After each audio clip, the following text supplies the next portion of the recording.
দিনাজপুরের কাহারোলে ওএমএস কার্যক্রমের চাল বিক্রয়ের উদ্বোধন।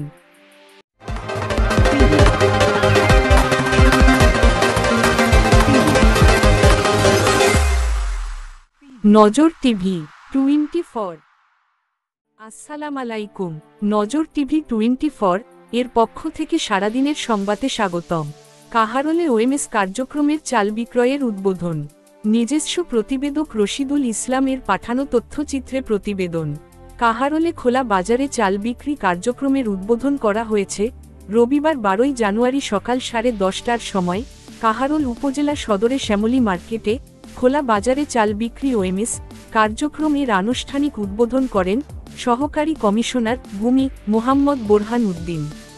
এ সময় উপস্থিত ছিলেন উপজেলা খাদ্য নিয়ন্ত্রক মোহাম্মদ শাহিন রানা, উপজেলা বিএনপির সভাপতি মোহাম্মদ গোলাম মোস্তফা বাদশাহ, যুবদল নেতা মোহাম্মদ ইসমাইল হোসেন, মোহাম্মদ ওমর ফারুক গোল্ডেন, সাংবাদিক সোহাগ ও রশিদুল ইসলাম, ডিলার মিলন দেব, গোলাম মোস্তফা মানিক সহ অন্যান্যরা।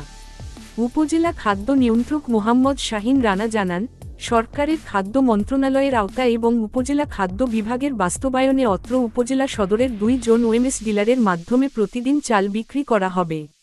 প্রতিদিন একজন ডিলার 1 মেট্রিক টন করে চাল সরকারি খাদ্য গুদাম থেকে উত্তোলন করে বিক্রয় করবেন।